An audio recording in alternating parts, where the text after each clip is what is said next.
Mazel tov to all of the Messiahim of Mesechta Eurivin. It's been a long journey, 104 blot of Gemarah, and a challenging Mesechta, a difficult Mesechta. You plowed through the Mesechta in one way or another, day in, day out.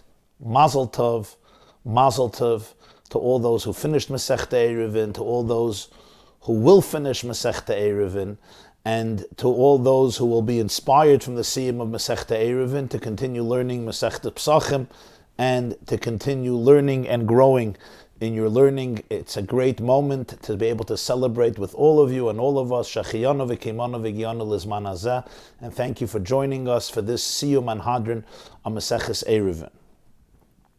The siyum I'm going to be teaching tonight, Be'ezer Hashem, is based on a siyum and Hadran Mesechta Eiruvin that was made by the Lubavitcher Rebbe on the yahrzeit of his father, Chaf of Tovshin Chaf Beis, the 20th of 1962. The Lubavitcher Rebbe used to publicly make around 6 siyumim or hadranim on Mesechtas throughout the year at different occasions, including the yahrzeit of his father-in-law, the yahrzeit of his father, the yahrzeit of his mother, and other occasions, Yotes Kislev, and on his birthday, and Erev Shavuos, and Chamisha Saba'av, or different occasions during the year. Sometimes you would make a siyum on the whole Shas. Sometimes you would make a siyum on an individual Mesechta. Sometimes you'd make a siyum on on a few Mesechtas together. Sometimes on the Mesechta in Bavli and Yerushalmi. That particular day, Chaf Av, is the yahrzeit of his father. His father's name was Rabbi YY Jacobson. Rabbi YY Jacobson died in Stalin's Gulag, in the exile. He was exiled to Kazakhstan in 1939. And in 1939 he was arrested during the Stalin purges. He was the Rav of the Dnepropetrovsk in the Ukraine. And he was arrested and exiled and to Kazakhstan. They gave him permission to move to a place, Alma-Ata, but he was very ill and he passed away in the summer, August of 44. Every year on the 20th of Av, the Lubavitcher Rebbe would hold a Farbrengen, and during the Farbrengen, he would make a siyum on a Mesechta. That particular year, Tovshin Chav Beis 62, the Rebbe made a siyum on Mesechta Eiruvin. Years later, he made another siyum on Eurivin, on Yerushalmi Eurivin. I was already there. That was the yahrzeit of his father-in-law, the Rebbe Rayatz Tovshin Mem Gimel, Yud Shvat Tovshin Mem Gimel, 1983. But we're focusing on this siyum of Tovshin Chav Beis 1962. A big part of it was published in his Likutei Sichos, volume 11, Parshas Beshalach, which is the parsha that deals with various subjects of Shabbos and Eurivin. So Likutei Sichos, volume 11, Parshas Beshalach, this siyum is published, and anybody who wants can listen to it. Today you have the MP3s, you can hear it. It was a weekday Farbrengen. It was a siyum that went for, I think, close to 2 hours. And you can also read it in the Likutei Sichos, which we will be posting here on the PDF, the source sheets. If you open up the source sheets at the end of the class, you'll see the whole Sichos, so you could learn it inside if you want. But we have source sheets, the first page of the source sheets that we're going to be using, and let's begin the siyum. I'm planning, Be'ezer Hashem, to divide this shir into 2 sections. The first section is going to be the Rebbe's explanation in the sugya of the Mishnah and the Gemarah, an insight of the Rebbe into the sugya, and then the next part of the shir is going to be the spiritual explanation of the neshama of Mesechta Eiruvin. So it's going to be 2 different parts of the siyum. Now, I would have loved to explore the entire siyum of the Rebbe, the entire Hadran of the Rebbe, but it would be much longer and a lot of shiurim. So because of the constraints of time, I do have to say that I'm taking out one point in the first section of the siyum and another point in the other section of the siyum, although there's many other points, but we have to use Kayach HaTzimtzum and limit ourselves to just a few points. Let's begin. Open your source sheets. We're going to learn the last mission of Mesechta Eiruvin. That's what you do in a siyum, which is Eurivin Daf Kuf Daled Amud Beis. Zog the Mishnah.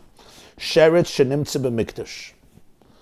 A dead sheretz, a dead insect. There are 8 creeping creatures called the Shmeina Shratzim that after they die, they impart impurity.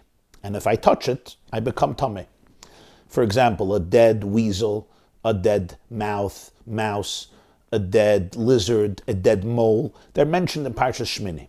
So if you have such a dead sheretz, and it's found in the mikdash, it happens.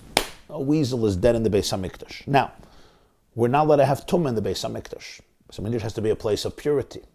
So the sheretz has to be dealt with. It has to be taken out. But here's the problem. The kohen, if he just comes and takes the sheretz and throws it out of the Beis HaMikdash, what happens? He becomes tameh. A kohen is not supposed to allow himself to become tameh, especially when he is in the Beis HaMikdash, because a kohen who's tameh is not allowed to be in the Beis HaMikdash. It's actually a very serious transgression. So what do? Says the Mishnah, kohen maitziyoi behemiyonoi shaloi leishas esatumah. The kohen takes his gartel, his sash, his belt, and he lifts up the dead sheretz with his gartel, and he gets rid of it. So what happens now? What happens is as follows. The kohen himself doesn't get tameh. The gartel gets tameh because it touched the sheretz. The halacha by sheretz is, very briefly, a sheretz is called an av hatumah. It's a source of tumah. When it touches something, that something becomes what's called a vlad hatumah, a child of tumah, the second generation. The sheretz is the first generation, the tati of tumah, av hatumah. And then there's the recipient of that tumah that's called rishon l'tumah, the first child of vlad hatumah. So the gartel, the belt, the sash of the kohen is a beged, it's a garment which is susceptible to tumah. So it becomes tameh. It becomes tameh. But the kohen himself doesn't become tameh. And the reason is because a human being, or actually a utensil as well, a human being, a garment, a bowl, let's say a wooden bowl, a metal bowl, only can become impure if they come in contact with the source of tumah, not with the second generation, not with the vlad hatumah, which is also called rishon l'tumah. If the kohen would have touched the sheretz directly, he would have become tameh. That's forbidden. But he didn't touch the sheretz. The gartel touched the sheretz. So the gartel is a rishon. Now the kohen can't become tameh from that. So therefore, if the gartel, by the way, would touch food, let's say the gartel would touch bread or meat, it would become tameh, because food is more sensitive. Food or liquid can become tameh from a garment that touched a sheretz, but the kohen himself would not. Now, even though the kohen is carrying it, a sheretz will not impart purity when you carry it, only when you touch it. So therefore, the kohen gets rid of the sheretz, shaloi lishais es hatumah, so that the tumah does not remain in the Beis HaMikdash. We don't want it to remain there even for an extra moment, and therefore, the kohen takes his gartel, even though the gartel is now going to become tameh, and it's going to have to be purified in the mikveh. That's fine. Divrei Rabbi Yochanan ben Broika. This is the opinion of Rabbi Yochanan ben Broika. Rabbi Yehuda says no. B'tzvas shel eitz. Let the kohen find tongues of wood, wooden tongues, and pick up the dead sheretz, the dead insect with these wooden tongues, and take it out of the Beis HaMikdash. What's the advantage? The halacha is that pshutei klei eitz, which means wooden vessels that don't have a cavity, are not susceptible to tumah. So if I have a wooden bowl or a wooden cup and the sheretz would fall into it, that wooden vessel would become tameh. But if I have if I have wooden tongues, a tzvas is like a plier, a tzvengel, or tongues. If I have wooden tongues, it's flat. It doesn't have a cavity inside. It's not an open vessel that contains something inside. So therefore, if I lift up the dead sheretz with the wooden tongues, it's wonderful. The kohen is not tameh, his garment is not tameh, and these pliers are not tameh. So that's what you should do. Shaloi l'rabbi says hatumah. Even though, this is how the Gemara explains it, even though by waiting to find wooden tongues, the sheretz will probably be there for much longer. Because if the kohen takes his belt, he's always wearing an avnet. A kohen serving in the Beis HaMikdash has to wear 4 garments. He has to be wearing a hat, he has to be wearing a shirt, he has to be wearing pants, and he has to be wearing a sash, an avnet. So he always has it available. So therefore, he just lifts up the sheretz, he takes it out. So what happens? The sheretz is gone immediately, but the belt is tameh. But if he has to go find wooden tongues, it may be right there. He may have to look for it. There may have to be a search committee. It may take 5 minutes, it may take 5 hours. Somebody may have to bring it. Whatever is the case, whatever the situation is, it's going to delay getting rid of the sherets. So he says, but Shaloi leRabba says Hatumah. Rabbi Yehuda says, I would rather if the tumah is there longer, as long as you don't increase the tumah. In other words, the wooden tongues are not going to become tameh. That's the advantage of using wooden tongues over the belt of the kohen. So we have an argument between Rabbi Yochanan ben Broika and Rabbi Yehuda. Then the Mishnah goes on to discuss the location of where the sheretz is, which part of the Beis HaMikdash it is. Does the halacha change if it was in the Heichel, if it was in the Azara? That's the next part of the Mishnah. And by the way, this debate is true about Shabbos. It's also true about the weekdays. Whenever there's a dead sheretz in the Beis HaMikdash, how should it be dealt with? Comes the Mishnah, and now moves on to a different topic, which is very perplexing. Reb Shimon says, and I'm going to translate, Mokim sheitiru lach chachamim mishalach nosnu lach shelo yitiru lach ela mishum shvus. Wherever the sages allowed you to do something, you should realize that they gave you what belongs to you, because they only allowed you to do it if it was a rabbinic prohibition. Now you're asking, what is the connection? We just spoke about a dead sheretz in the Beis HaMikdash, how the kohen should take it out, with his belt or with wooden tongues. Where did we discuss something that warrants this statement from Reb Shimon? How do I know it's a good question? Because the Gemarah asks it. And this is the last piece of Gemarah of Mesechta Eurivin. Eurivin Daf Kuf Hey Amud Aleph, Eurivin 105a, which ends the Mesechta, analyzes these last words of Reb Shimon, which concluded the last Mishnah of Mesechta Eurivin and Kuf Daled Amud Beis. Says the Gemarah. Let's see the Gemarah inside. Reb Shimon Aimer, Reb Shimon Heichakai. What is Reb Shimon referring to? What are his words relating to? They seem to be introduced here in a vacuum. There's no relationship to anything that was said before. So the Gemarah says, you're right. Reb Shimon is a continuation to a Mishnah that was written way, way back in Eurivin, the end of chapter 4, Daf Nun Beis Amud Beis.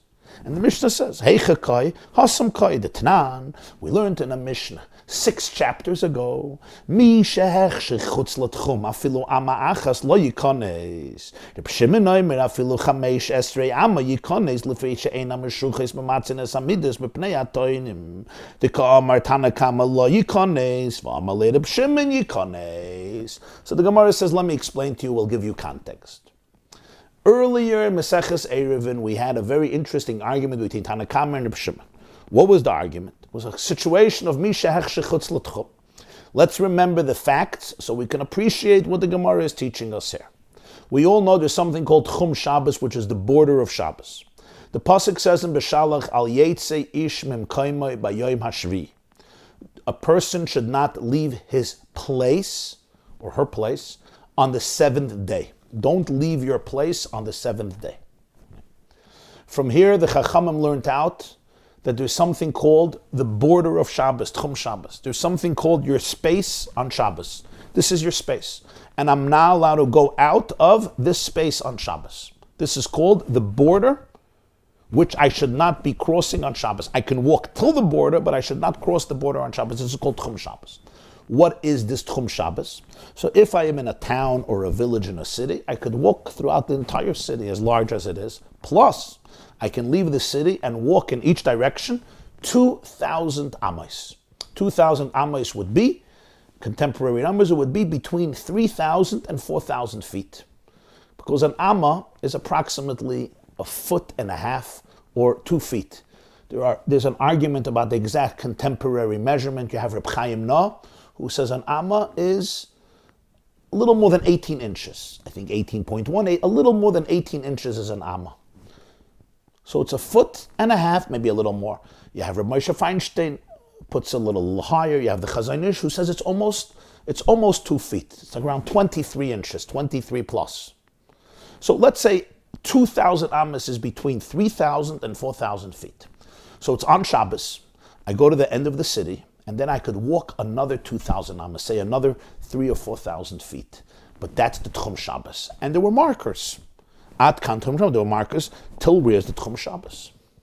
And this is my border. I'm not allowed to go out of that Tchum Shabbos. That's if I'm in a city. What if I'm not in a city? What if I am... what if I'm in a house somewhere in the forest? What if I have an isolated home somewhere in the wilderness, somewhere in the mountains? What then? Then on Shabbos, I could walk around the whole house, no problem. And when I leave the house, I could choose any direction and go 2,000 amas outside of the house. So I could take a stroll 3 or 4,000 feet outside of the house. If I'm in a city, then I could walk till the end of the city plus another 2,000 amas. What happens if I'm not in a house? I'm camping out in the forest. I'm just camping out on Shabbos, right? I pitch a tent and I'm there. I don't have a house. So then, I have my 4 cubits, called my Dalet Amas, which is around 6 or 8 feet, and from there, 2,000 Amas. That's called Tchum Shabbos. Asks the Mishnah, what happens if somebody was coming to the city before Shabbos, but mi shehech shechutz l'tchum? You know what? When night fell, when Shabbos arrived, Friday night arrived, he did not enter into the border of the city for Shabbos. Let's say he's coming. He doesn't manage to get into the 2,000 amas outside of the city. So Tanakama says, you can't go in. Lo yikanes, you can't go in. Because since Misha afilu ama achas lo yikanes, he can't go in even 1 ama. That's what Tanakama says. Reb Shimon says, afilu chamesh esrei ama yikanes. Even.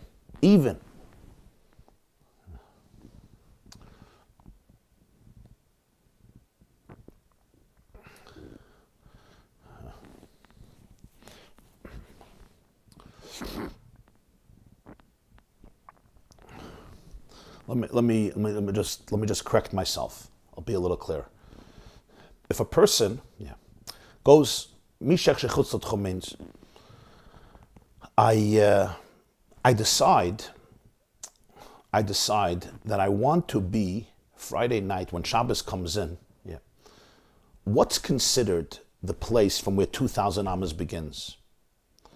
It begins from the place where you settled down when Shabbos began.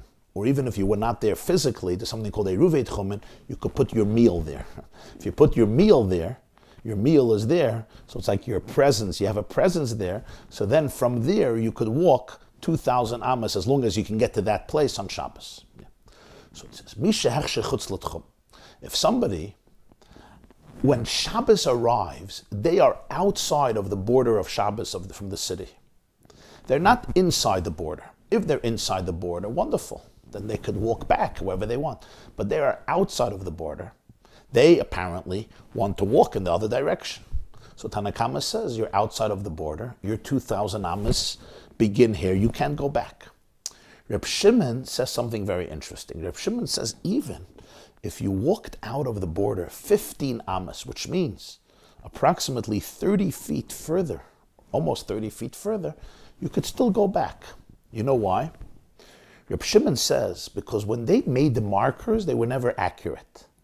They lechatchila made the markers in a way to allow for error, because they knew that people are sometimes absent-minded, they stroll Shabbos, and they don't realize, and they go a little further. So therefore, they made the markers earlier. So Reb Shimon says, you still have 15 amas to go. You went out of the Tchum 15 amas. You didn't really go out of the Tchum 15 amas, because they usually made the marker at the end of the border earlier than they had to, because they knew that people make an error. There are other interpretations of why they did it, whether it's because of the way they held the ropes and it was inaccurate. But the bottom line, Reb Shimon says, even though you're coming back and you're already outside of your border, Reb Shimon says, not necessarily. You may be outside of the border, but you may also not be outside of the border. You know why?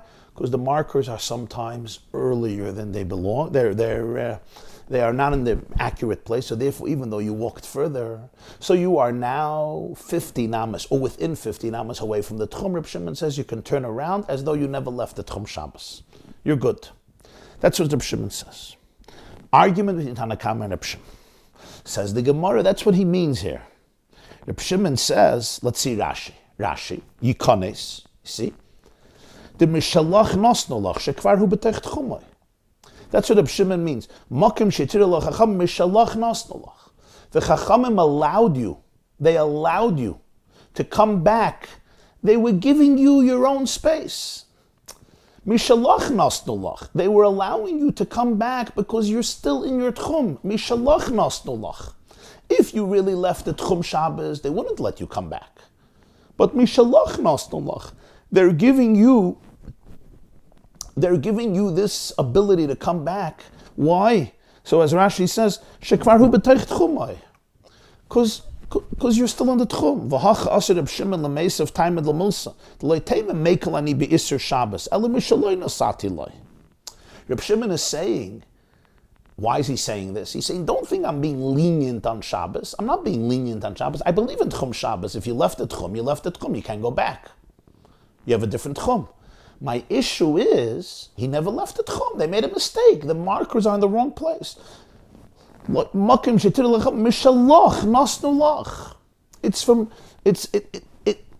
I'm giving you your own. I'm not taking money. It's like I'm not taking money from somebody else and giving it to you.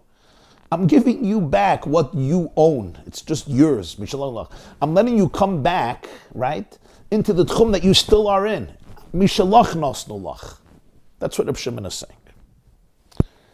So, now we understand what Reb Shimon means. He's justifying and rationalizing and explaining what he said a few chapters ago. That's what he's doing. I'll ask, why here? Okay.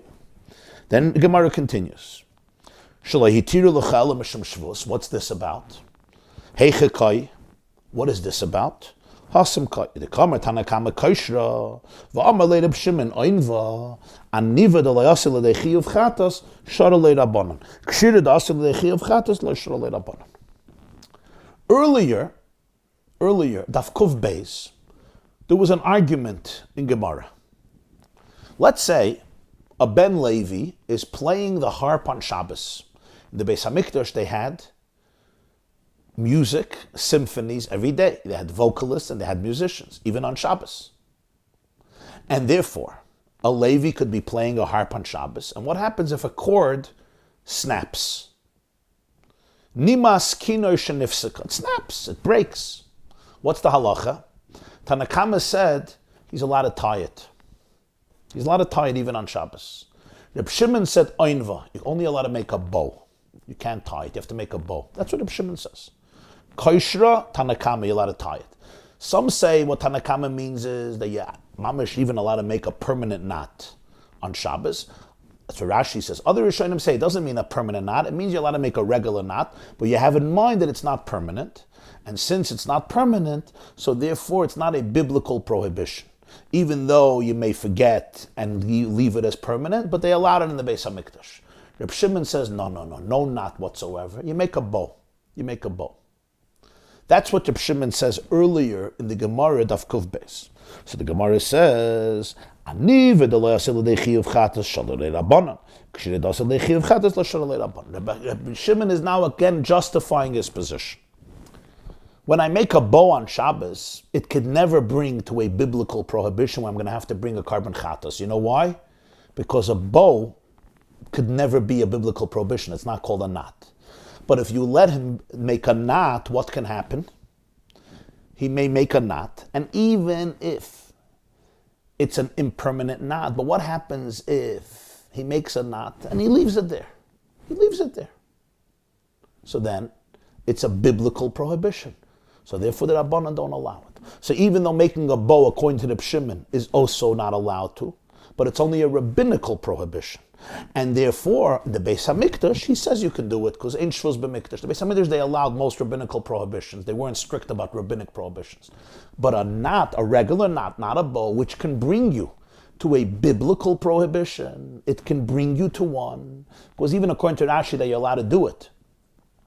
According to Tanakama, nonetheless, you may do it outside of the Beis HaMikdash, etc. So therefore, the Chachamim did not allow it. So Rabbi Shimon is explaining that the heter of making a bow is only because it's a shvus, and in the Beis HaMikdash you can do a shvus. But a knot which may not be a shvus, even though you're doing an impermanent knot, so it is a shvus, but it can bring to a dairais, so that we're not going to allow in the Beis HaMikdash. Sorry. So Rashi says, Kaishra, benimas kinner shenifsiko, talking about the cord of a harp that was snapped. Upalig Reb Shimon v'amar bebraisa oinvav, amar hachatayim lemilsa, upalig atana deleh. Reb Shimon explains the reason why only a bow and not a knot. V'amar lo yihutru b'mikdash ela shvus, ubetarti miflige milsa de Reb Shimon. So Reb Shimon is here explaining two arguments. Reisha b'machshei chutz l'tchum, v'seifa b'nimas kinner. The first words, Mishalach Nosnulach, is talking about his explanation why you're allowed to go back into the tchum, and the second one is about you're only allowed to make a bow for the court. And this is what Reb Shimon is saying.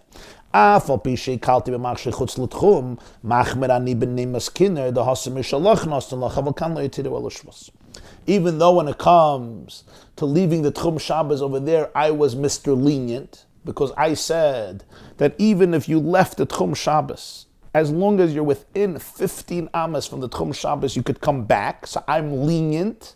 Nonetheless, by the cord of the harp, I am stringent. I'll explain to you why.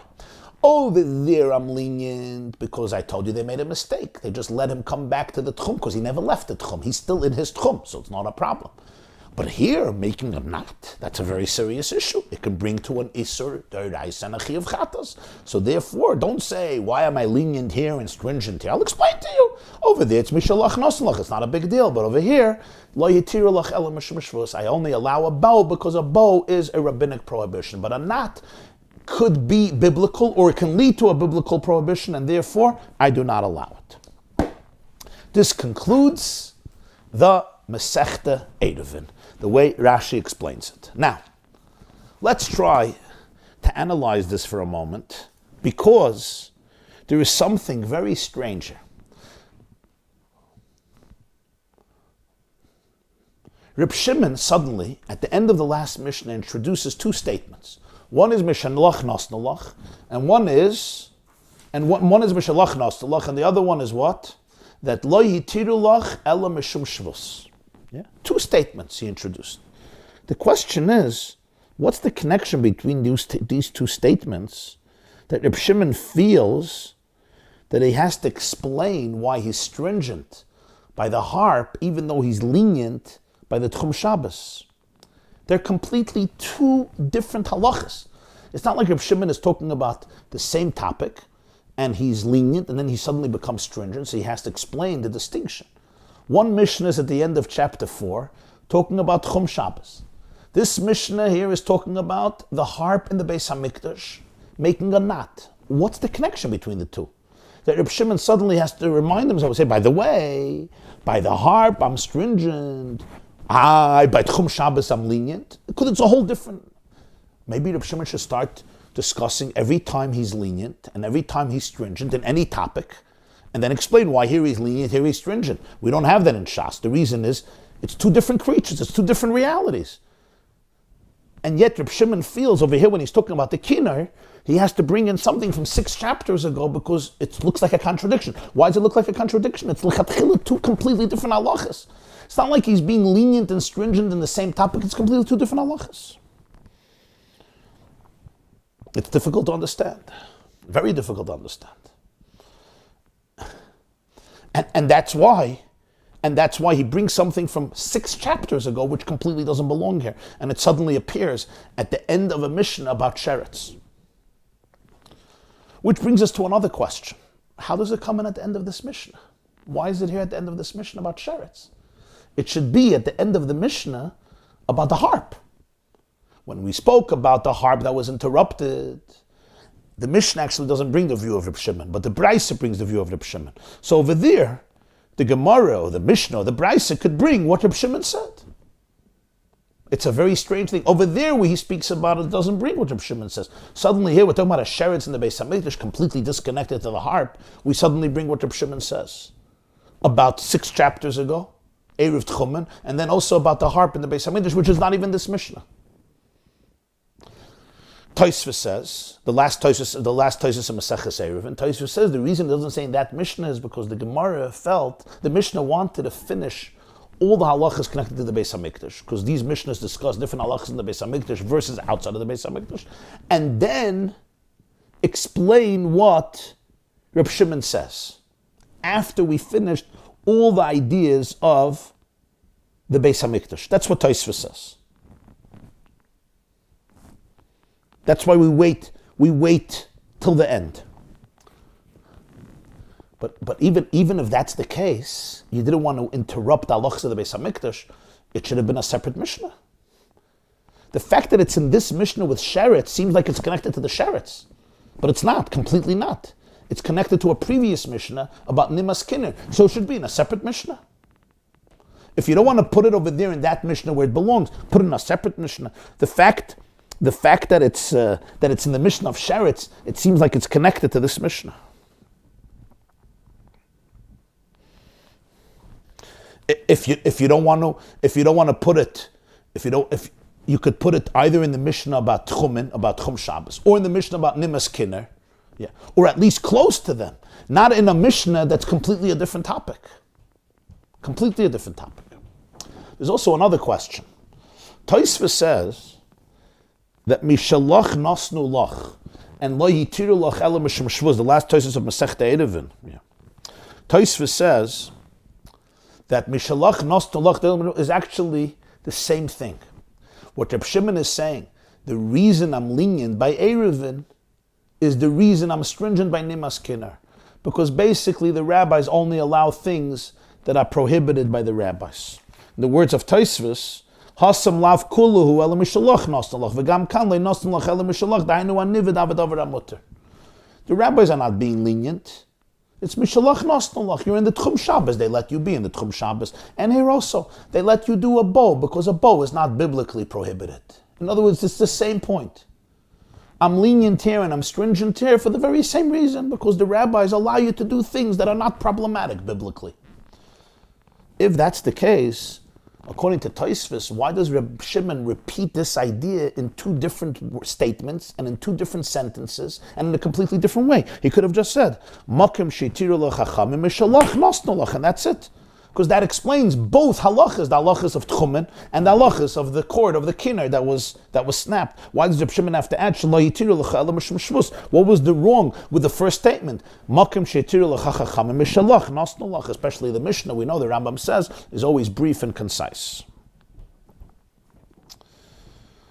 So the Lubavitcher Rebbe proposed an explanation. And in order to appreciate the explanation, we have to explore a question that pervades halachic thinking throughout much of Shas. And the question is really one that expresses itself in many different areas in life. What trumps what? Eichos or kamos? Eichos means quality, kamos means quantity. If I have a lot of quantity, but it comes at the expense of quality, is that superior to something which is of better quality but of less quantity? Let me give a classic example. It's the Rebbe's example. He once did a Hadran on Mesechta Hoyriyos and B'chayros, and he discussed this. The original Chira comes from Rabbi Yosef Engel. Rabbi Yosef Engel was one of the great Goyim of Poland. He passed away, I think, in 1921, Tofresh Pei Aleph. The Rav of Bendin, Rabbi Yosef Engel, was one of the Goyim Hadar. And he wrote many Svarim. There's a Machin now, a friend of mine here in Monsey has a Machin to publish all of the Svarim of Rabbi Yosef Engel, because many of them were never published. They gave me an amazing Svarim. Rabbi Yosef Engel was an exceptional Gaon. He has a sefer called Lekach Toiv. In Lekach Toiv, Klal Tesvav, Tezayin, that zip code, he discusses the question of Eichus versus Kamos and Halacha. He gives a lot of examples. I'll give you one example that I heard from the Rebbe. He doesn't bring it in Lekach Toiv. The end of Mesechta Hoyriyos. The end of Mesechta Hoyriyos, the Gemara tells a story. Shalchul Taman, they sent a question from Eretz Yisrael, they sent a question. Sinai v'oike harim mi adif. If you have to choose a leader, a mentor, a teacher, should you choose a Sinai or an Eiker Harim? Sinai is somebody who's like Mount Sinai. He knows everything. He knows quantity, but he doesn't have the depth. He doesn't master it all the way to its core. He's what's called a bucky. It's tremendous knowledge. He can quote from everywhere, and he has it organized. Rashi says this: "Durin kinesinas Sinai." Eiker Harim is somebody who can uproot mountains, including Har Sinai. He can uproot the mountain, meaning you give him an idea and he knows how to uproot it and question it and refute it and therefore go one step deeper and then yet deeper and deeper and deeper. Which quality would you say trumps in a teacher? Sinai, somebody who has encyclopedic knowledge, or Eiker Harim? It's a question of quantity versus quality. Another example, one search from the Rebbe, he was making a siyum on Rosh Hashanah. Gemarah in Brachas Daf Chavches. Fascinating Gemarah. Rabbi Gamliel was the leader of the Sanhedrin. He had a policy. If your inside was not like your outside, you can't go into the Beis Medrash. In other words, he only accepted krem da la krem. It wasn't only you were a good student, you had to be completely worked out on the inside. Rabbi Gamliel was dethroned because of a whole story with Rabbi Yeshua, Mesechta Brachas, Daf Chav Zayin, Agan Samaisa, Tfilas Arvis Rishus. Who did they put in as a leader in lieu of Rabbi Gamliel? The young 18-year-old Rabbi Elazar ben Azariah. Hareani Keven Shivim Shana. What's the first thing he did? He got rid of the security guard. He got rid of the restrictions. Silkul Shaimer Pesach. He got rid of the security by the Beis Medrash, and he says whoever wants could come learn. And what happened? That day, the benches, the chairs in the Beis Medrash filled up. One opinion is there were 400 students. Another opinion, 800 students. And Gamliel felt very bad. He felt very bad that he prevented so much Torah from the Jewish people. What was the argument? And the Gemarah tells a story. Gamliel had a dream to comfort him, but it was only to appease him. What was the argument? Quantity versus quality. Rabbi Gamliel felt, I'll have a small crowd, I'll have a small yeshiva, but the quality, be creme de la creme, best of the best. The main thing is quality, eichos. In quantity, you're going to have few. That's fine. Quality trumps quantity. Eichos machriya kamas. Rabbi Elazar ben Azariah had the opposite approach. He said, no. I know if I let everybody in, I'm not going to have the same level yeshiva. I'm not going to have the same minds, the same hearts, the same souls. But the kamos, the quantity, is so much more important than the eichos.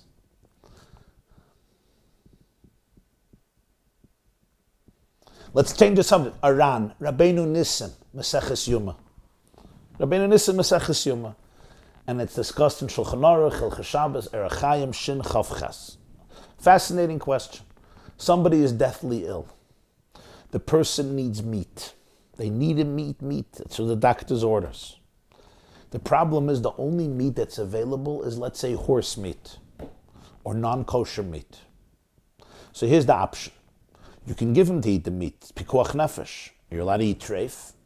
To save a life, you can violate most of the Torah. Should we do that? Or maybe no. Let's get a sheichet. Let him slaughter a kosher cow, and we will serve him kosher meat. What's the difference? The difference is as follows. If he eats the horse meat, every kazayas, every volume of an olive, he transgresses a lav in the Torah. If he eats 10 kazesim, he committed 10 sins. He was allowed to, b'koach nefesh, but he committed 10 sins. If he shechts a kosher cow, he's going to eat kosher meat. So it's fine. So it's a no-brainer, but there's a big difference. Because shchita on Shabbos is an isur skilla. Shchita on Shabbos has potentially death penalty. If there's witnesses, if there's warning. Isur nevela, eating a nevela is lav. It's an isur malchus. It's not an isur Mrs. Bezdin. There's no death penalty for eating treif. For eating non-kosher meat, for eating nevela, it's a lav. You're not allowed to do it. But it's not an isur skilla. What trumps, quantity or quality? If we say quality transcends quantity, in other words, even if the quantity is less, but we follow quality, that's the main thing. So then which one should you choose? you should give him to eat the nevela, the non-kosher meat. Because even though in quantity he's doing 10 sins, but it's 10 sins of a lower quality. But if you say that quality trumps quantity, if you say quantity trumps quality, then shech the kosher meat, shech the kosher animal. Why?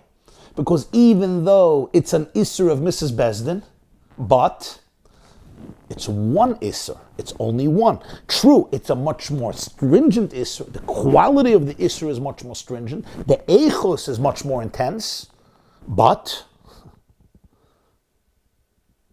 the eichos is much more intense, but the kamos is going to be only one. Versus if you give him the non-kosher meat, there's going to be 10 averis. Better do one averis than 10 averis, even though the one is more powerful. But 10 beats one. 10 beats one.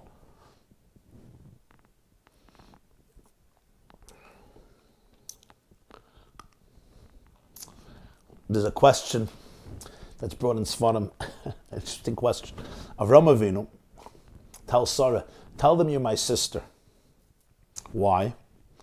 If you tell them you're my wife, they'll kill me. Because they want you for Parah. So Parah will kill me, so he can marry you. If you tell them you're my sister, doesn't have to kill me. So the question is, 1 second. Why does he have to kill Avram Avinu to take Sarah? Let him take Sarah. Even if Avram is alive. The answer is, Parah is a frum guy. He doesn't want to marry an Eshes Ish. He doesn't want to marry a woman who's married. It's pasnished. So you got to kill the husband. 1 second. If you're such a frum guy, you don't want to be with a married woman. So why are you not frum enough not to murder somebody? What's Avram Avinu think? Avram Avinu is making a cheshbon for Parah. Kill me, he'll kill me. Why will he kill me? Because he doesn't want to marry Sarah when she's married. Why not? Because you're not supposed to, so why will he kill me? So one of the explanations is that Avram was saying that Parah was thinking to himself, murder is a one-time sin. One-time, very big sin. Shvichas dama. But then, the woman is permitted, she's a widow. But if she's married and he doesn't kill Avram Avinu, then every single time he's with her is an Isra of Gilui Arayos. No, what trumps what? What trumps what? Is it the quantity or the quality? The Lekach Tov brings a lot of more examples to prove different directions in Shas. Yeah, I'll give you an example from the Lekach Tov, another very interesting example. Let me ask you a question. If you want to give $100,000 for tzedakah, yeah, do you give it to one institution or one person who desperately needs it and you change their whole life? Or you say, no, I'll give $1,000 to 100 people. Or I'll give $500 to 200 people. Now, $500 is not going to make a big difference. But the quantity trumps the quality. Yeah, the quality is not, you're not doing a major contribution, or remaking their life. But the quantity, you gave 200 people tzedakah. Or you say, no, the quality. You gave one person, one institution, or two, or three, or four. And that's what's goiver. That's the question. Rabbi Yosef Engel quotes a Mishnah in Avos Perek Gimel, HaKoil Lefi Roiv HaMaisa. So the Rambam says that to give 100 times tzedakah, each time you give, say, a nickel, each time you give a quarter, 100 times, is better than giving all those in one shot to a poor person. Why? Why? So he says, Ribuy ha'ispailus adif migoydel ha'ispailus. Hakol roiv ha'maisa.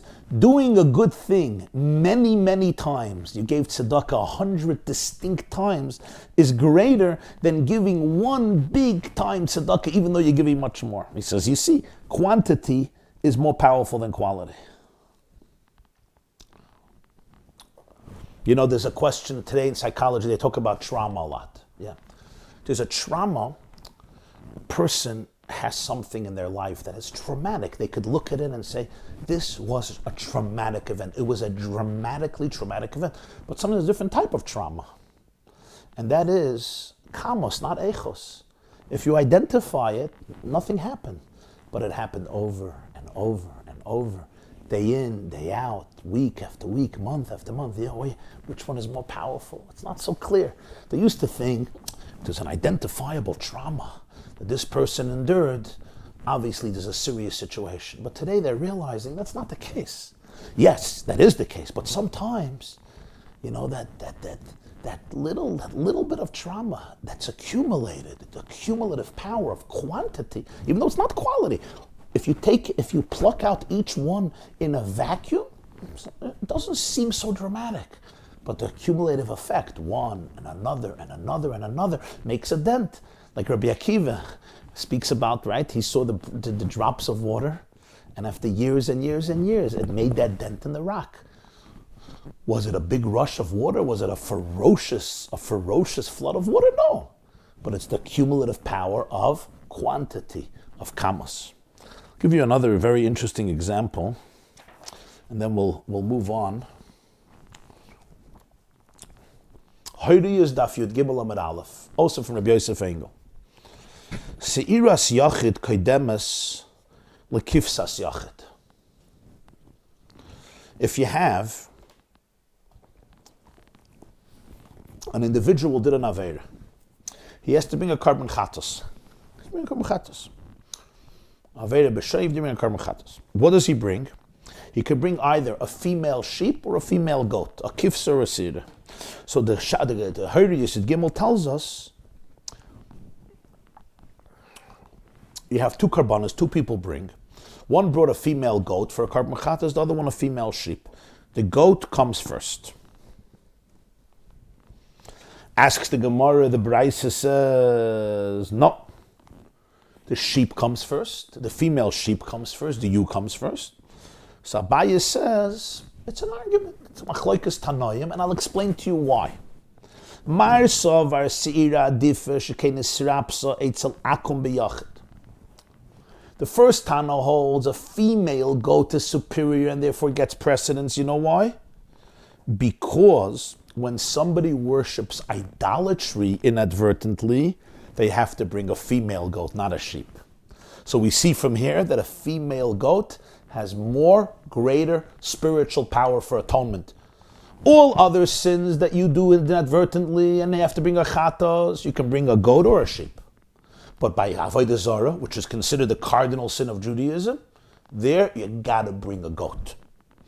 So that's the shit of this Tana. The other Tana holds the female sheep comes first. You know why?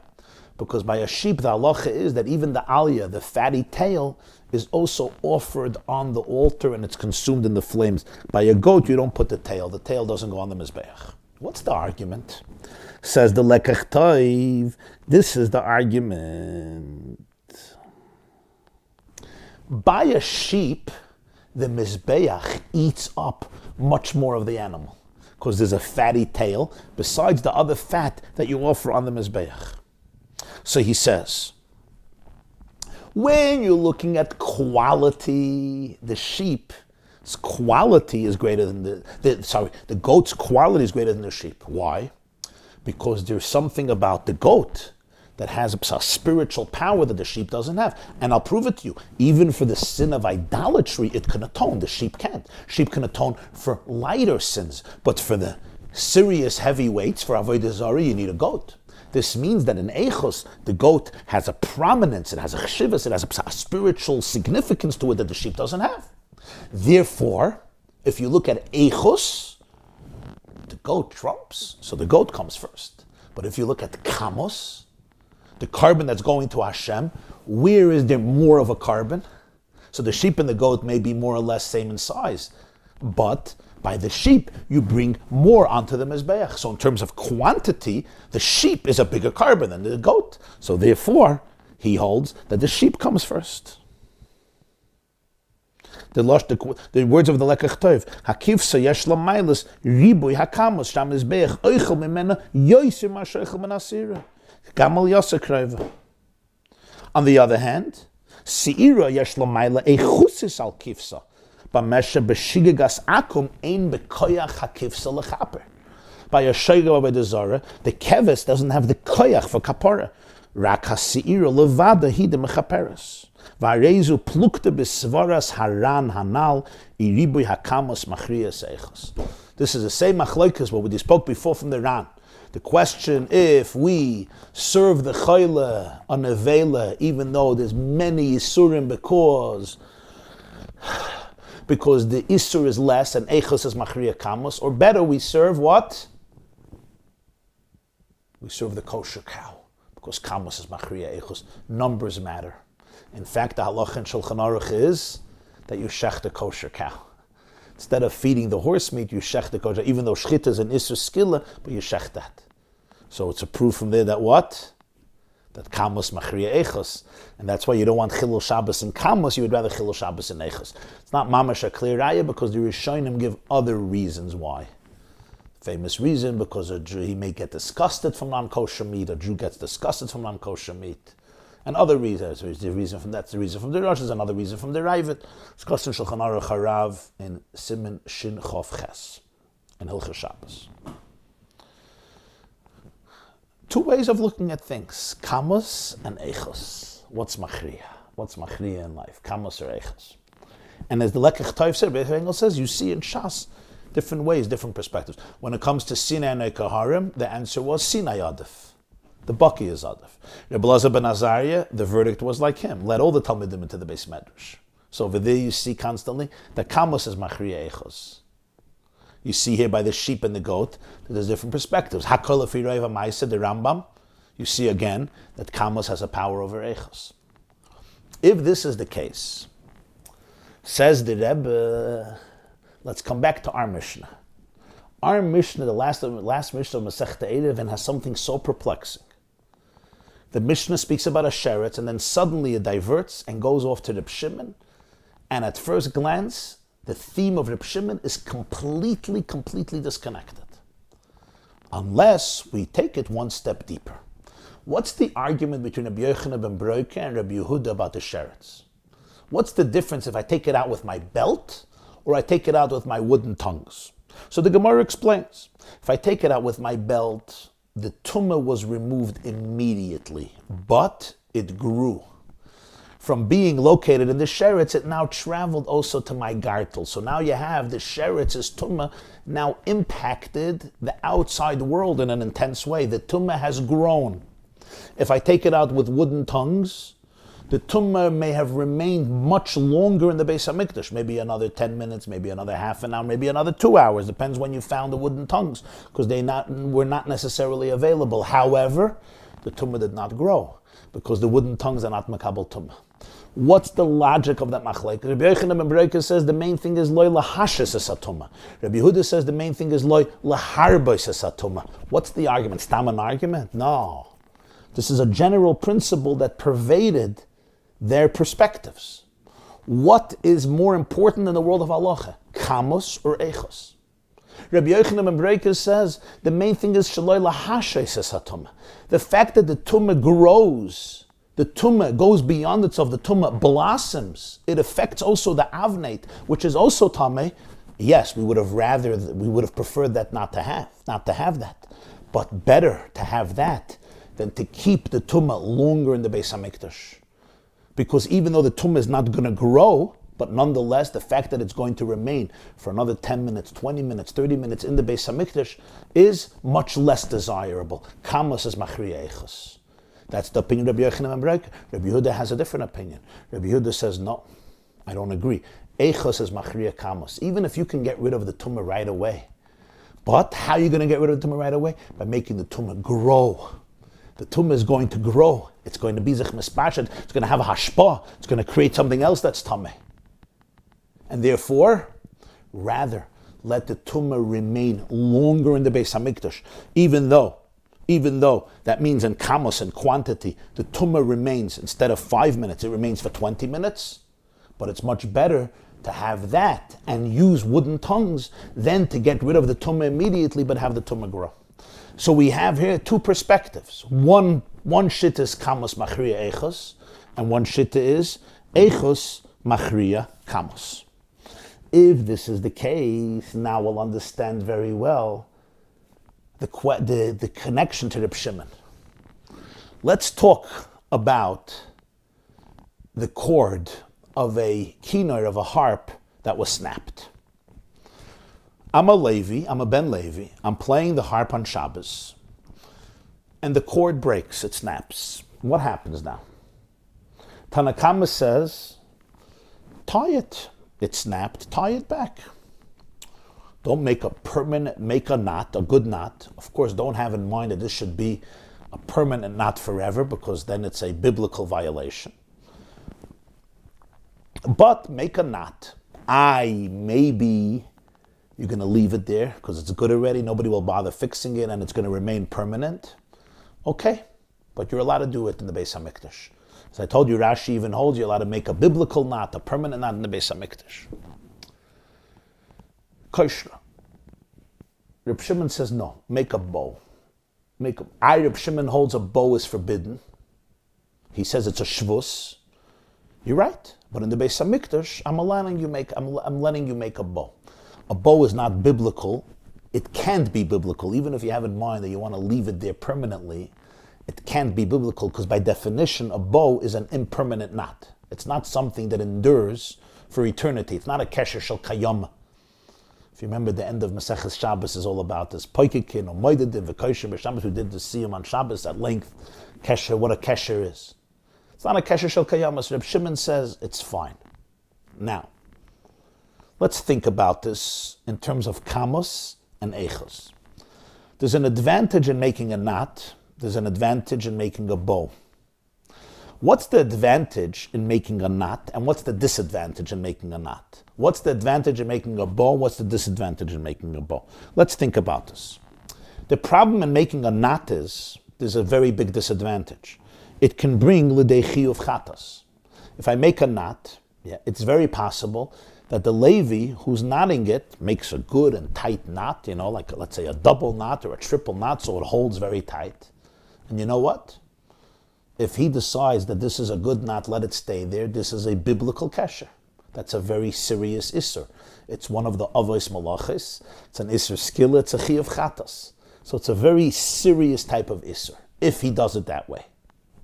That's the disadvantage in kshira. What's the advantage in a bow? The advantage in a bow is it could never be a biblical prohibition. I don't care what you're thinking. This bow is not permanent. At worst, at most, it's a rabbinic prohibition, but not more. That's the gewaldige advantage in a bow versus a knot.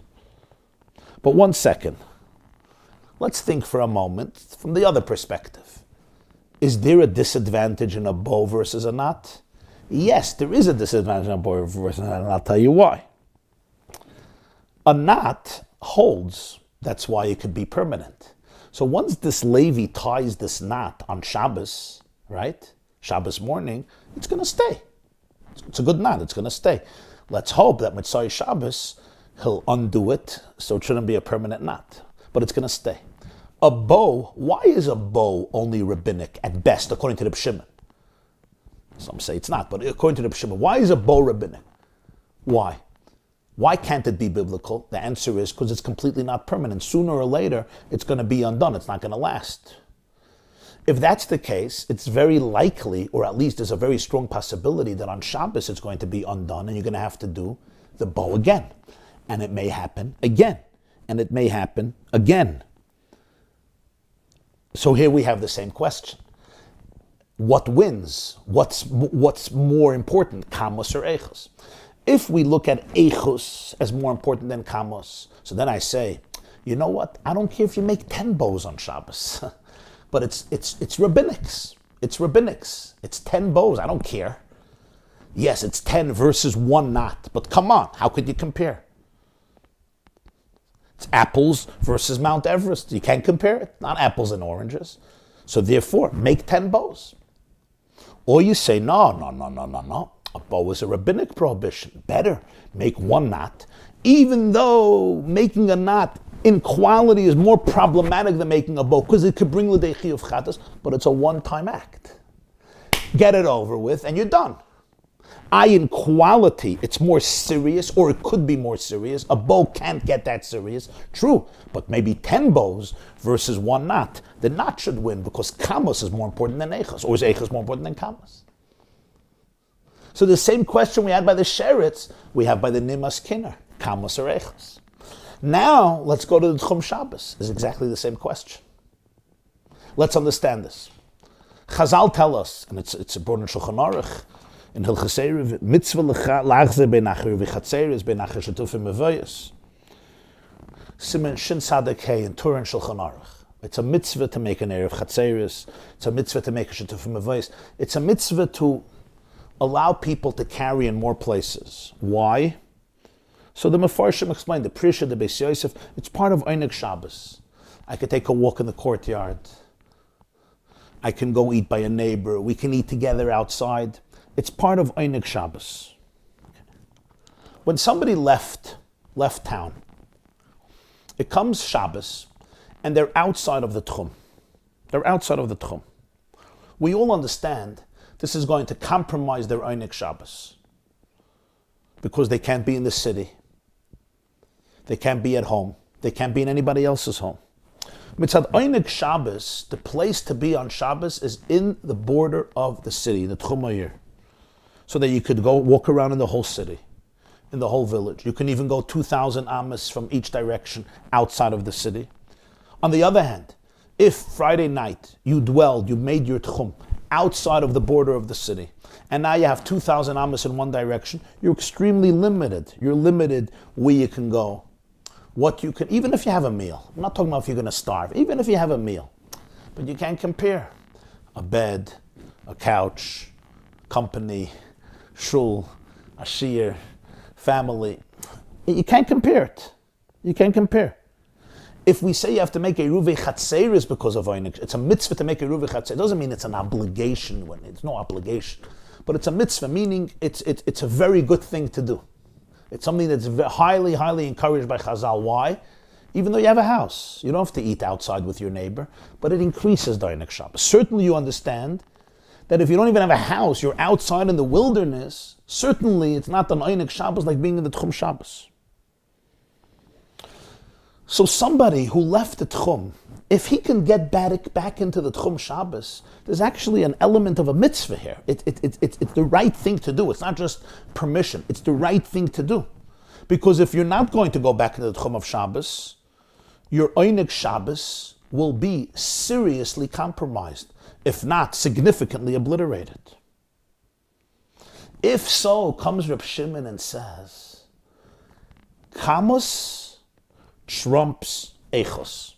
Even if Kamos means less quality, it's still more powerful than greater quality with less quantity.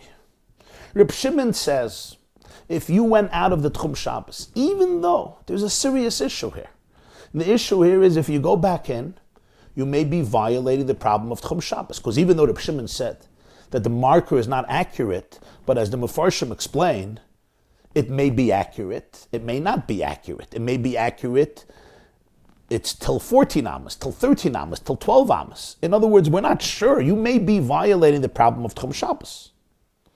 So even though, Reb Shimon says, even though, by going into the Tchum Shabbos, you may not, because it's not accurate, but you may be violating the inyan of Tchum Shabbos. And how are you doing it? Through kum v'aseh. You're doing an act. You're going into Tchum Shabbos. What's the alternative? The alternative is just stay in your spot.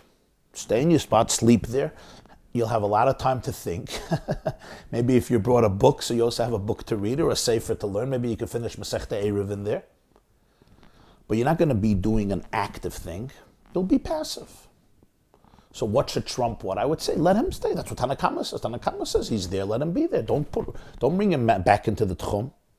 Nonetheless, Reb Shimon says go back in, even though this is a kum v'aseh versus a sheval tasa, because if he stays outside, he's staying outside. He's not doing anything. He's not having the full Einig Shabbos, okay? But he's not actively doing something that's an Isser. Here, he may be actively doing an Isser. So there's a choice. Comes Reb Shimon and says, yes, I don't care. Let him go back into the Tchum. You know why? Because if I keep him outside every single moment of Shabbos, he's losing Einik Shabbos. If he goes in, even if it was the wrong thing to do, it's one moment. It's one moment. So even though going in is a much more serious violation of a rabbinic Isser Shabbos than staying outside, nonetheless, I say go in and don't stay outside, because going in is one moment. You'll go into the Tchum and it's over. And staying outside is going to be for the next 24 hours. And Kamos wins over Eichos. In other words, if I can do something, if I can violate an Isser, and the quality of the Isser is more serious, but it's going to be one moment, and my alternative is I violate an Isser that's of much lesser quality, but in quantity it's more, it's longer, the accumulativeness, the accumulation of quantity trumps quality. And therefore the Shimon says, go back in to the Tchum Shabbos, unlike Tanakama. Maybe Tanakama doesn't even argue. Tanakama just says that the Rabbanan are not really arguing. Maybe they also hold that Kamos is Machriya Eichos. They just hold that the markers were very, very accurate. And because the markers were very, very accurate, therefore, you can't do it, because the Chacham are not going to let him violate the Isser of Tchumen. Here it's a suffix, so they let him do it. So it could be that Tanakama is not even arguing. If this is the case, we have here in this Mishnah 3 situations that are all dependent on Kamos and Eichos. So it all fits beautifully. The Sheretz, Rabbi Yochanan ben Reika and Rabbi Yehuda, Kamos or Eichos.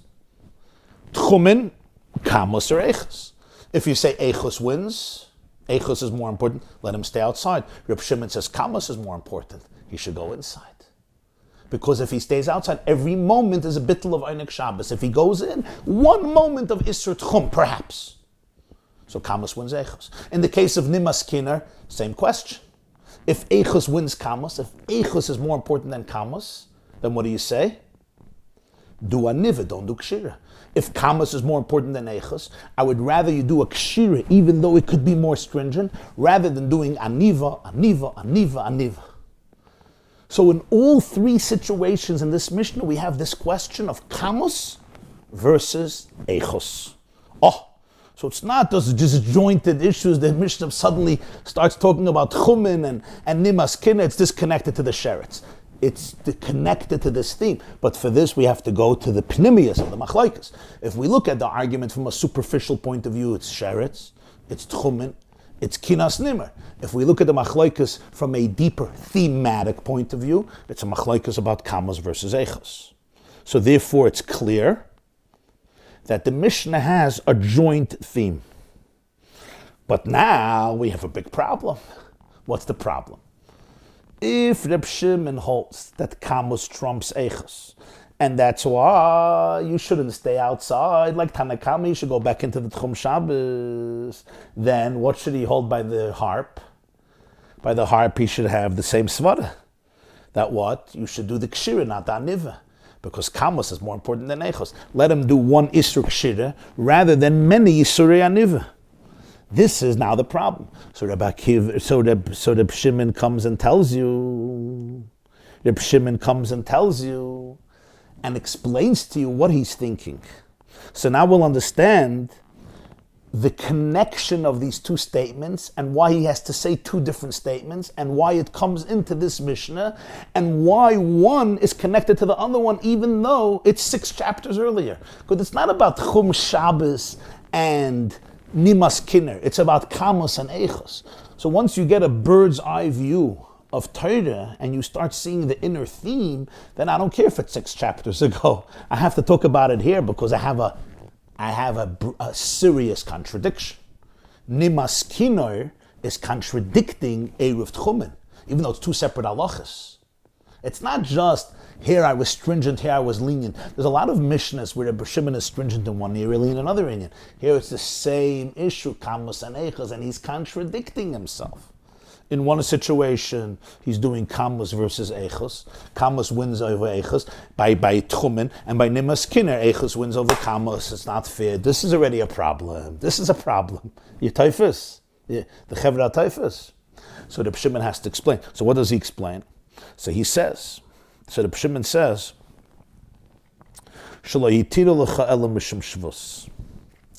don't compare. By Eruv Tchumen, by Tchumen, I was Mekel, because I didn't want Kamos. That's true. By the Kinder, I'm Machmir, that you shouldn't do Kshira. Why? Why there do I want Kamos? The answer is, Shlo lecha ela mishum shvus. They were only matir when you're dealing with shvus, when the echos and the kamos are both shvus. Meaning, when I'm telling you that the kamos trumps the echos, it's only if they're ultimately in the same genre, in the same realm, in the same category. Either it's both an issa d'oraisa, or it's both an issa d'rabbanan. For example, the sick person, if he eats the horse meat, it's an issa d'oraisa. If they shech the cow, it's an Isser D'oraisa. It's both an Isser D'oraisa. The question is, which Isser should I choose? I say, Kamos wins Eichos. And because by eating the horse meat, it's going to be 10 Isser D'oraisa, and shechting the cow is going to be 1 Isser D'oraisa, 1 I go with, and I don't want to do 10. Got it. If it's both an Isser D'Rabbanan, also Kamos Machri Eichos, like by Tchumen. If I stay outside, it's not an Isser D'oraisa. I could stay wherever I want on Shabbos. It's a problem on a rabbinic level. It's not the complete Einik Shabbos. Again, it's not mamish a chiyuv to go in, but it's a problem on a rabbinic level. Okay. Going back in is not an Isser D'oraisa. It's a tchum of 2,000 amas is a D'Rabbanan. It's a D'Rabbanan. And here it's a suffix. I'm not even sure. So it's a D'Rabbanan versus a D'Rabbanan. I say, it's a Kamos. Kamos wins. That, yeah. But lo yitir l'chelem shvus. If the Kamos and the Echos are both a shvus. But in this case, by the Kinnard, what do you want? You want that the Ribuy HaKamos of an Aniva, which is a D'Rabbanan, should triumph over the Echos of Kshira, which could bring to a D'Oraisa. Sorry, that we don't do. The Echos of a D'Oraisa trumps the Kamos D'Rabbanan. To give maybe a very, good example, but a very simple example. You say, what would you like more? One big zetz, one big clap that's going to hurt, right? Or 50 small claps? Okay, it's a good question. Kamos or Echos, right? Kamos or Echos? What's worse? The accumulation of the patch, one after another, non-stop, or one big one? Okay, it's a good question. But what happens if it's not 50 small ones versus one big one? The one big one is a completely different level. It's going to turn the person into an invalid. Chas v'shalom. Now it's not a question anymore. Now it's not 50 small ones versus one big one, but they're in the same genre. Here, the one big one is going to destroy his life. That's what he says. It's a whole different vart. It's not if I do 10 bows, it's 10 derabbanans. If I do one knot, it's more serious, it's more echos, but it's a derabbanan. That's not the vart. If I do the one knot, it can be an isser d'oraisa. That's a different realm. It could be so even though there's going to be more isurim in quantity, but they're going to be isurim derabbanan. The kesher, I'm talking going to do only one isser, but it's of a different genre. It's an isser d'oraisa. And proof of this is from the very sif and Shulchan Aruch about the sick man who you have to serve the non-kosher meat, or the kosher meat which you have to slaughter on Shabbos. The same halacha in Shulchan Aruch in Siman Shin Chav Ches. It's over there in the Ramah, the Magen Avram, and the Shulchan Aruch Harav. Discuss another option. What if the sick person doesn't need meat? He needs wine. So the halacha is, if you have to have wine, so bring him wine, but you have to heat up the wine. You have to put the wine on fire and heat it up. That's what he needs for his recovery. So the halacha is, let the Jew fill up the wine and let the non-Jew warm up the wine over the fire. What's the issue? The issue here is it's going to be an Issa Medivrei Seifrim. What's the Issa Medivrei Seifrim? The Issa Medivrei Seifrim is, it could be kosher wine, but the non-Jew is warming up the wine and handling the wine. It's called Stam Yena. It's not Yayin Nesach Min HaTorah, but it's an Issa Midrabanan. So if it's an Issa Midrabanan, so let's think about this, okay? If the Jew warms up the wine, puts on the fire and warms up the wine, it's one Isser. If it's the guy warms up the wine, and you're allowed to tell a guy to do malacha for a sick person, that's not a problem. The guy warms up the wine, it's tam yeinam, which you're not allowed to drink. And every few ounces that you drink is an Isser. So why did the halacha change? Let the Jew warm up the wine. It'll be one Isser of a Jew cooking wine. But then he's drinking good wine, Jewish wine. So you say, no. Let the guy heat up the wine, even though it's tam yeinam, it's asur midrabanan, it's yayin nesach midrabanan, and every time you drink, every revius is a new isur. Why? What happened? By the cow, you told me to go to the kosher cow. Why don't you tell me here to go to the kosher wine? The answer is because tam yeinam is an isur derabanan. Here I don't say kamos and eichos, the same cheshbon like before. When it was both Isurim min HaTorah, Kamos is Machriya Eichos. So better to do the shechting than giving him non-kosher horse meat, because Kamos is Machriya Eichos. 10 Isurim min HaTorah are worse than one Isur min HaTorah, even though that one Isur is more stringent, more chamor. So the halacha in Shulchan Aruch is shech the kosher animal, because Kamos is more powerful than Eichos. But here, if it's not just Kamos is more powerful than Eichos, you would have to say, Kamos derabanan is more powerful than Eichos min HaTorah. That we don't say. That we don't say. And therefore let the guy warm up the wine. The guy will warm up the wine, the guy will heat up the wine. It's an Isser stam yeinam, fine, but we didn't do an Isser min HaTorah. The Jew filled up the wine, and the guy heated it up, it's fine. That's what Reb Shimon is saying. This halacha that we see in Siman Shin Chav Ches, in Shulchan Aruch Harav, the Balatanya, the Rav Shulchan Aruch is masbered barichas in Siman Shin Chav Ches Sif Tezayin. This is what Reb Shimon is saying. Lo yitiru l'chela mishum shvus, because it's mishum shvus. First he says, "Taka mishalach yitiru lach." I was matrid because it's not a real Tchum Shabbos. We're not sure it's a Tchum Shabbos, and therefore we let you come back. Then I tell you, why am I contradicting myself by Nimas Kinner? Because this heter is only Shvus. But when you have a Daraisa versus a Darabanan, then we don't say this Kamos versus Eichos. If so, we now see why it all belongs in this one Mishnah. It's connected to the theme of the Mishnah. Why Reb Shimon uses both languages. Why Reb Shimon suddenly connects a halacha from 6 chapters ago to this halacha.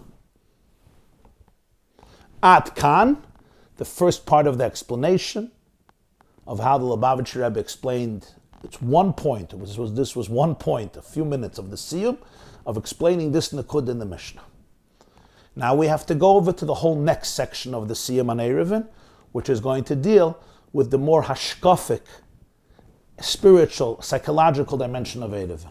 However, because of the late hour, so let me just see the schedule here, maybe we'll be able to do this tomorrow. Okay. Because of the late hour, so we'll take a break here.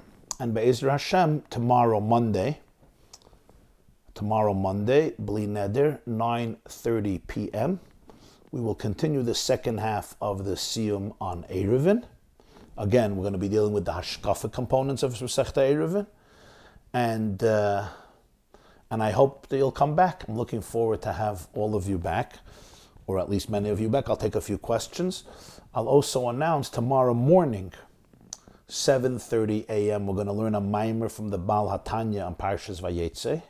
Tomorrow morning, 7:30, you can watch it on theyeshiva.net. Tomorrow night, 9:30, we'll have the second part of the Hadran on Eurivin.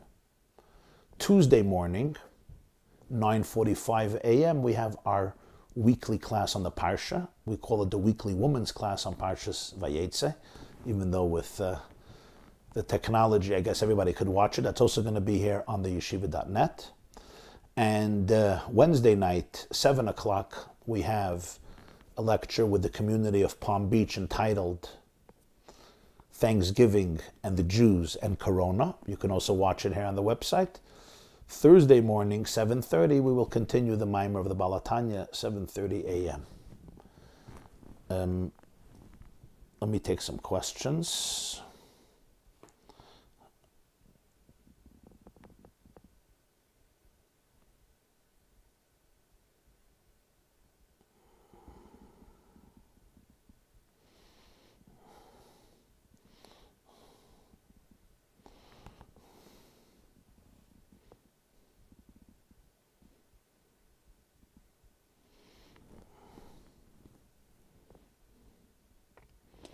If we say Safek Midaraisa L'Chumra, how does Reb Shimon give permission for Tchum Shabbos? Because it's not Safek Deraisa, it's a Safek Derabanan.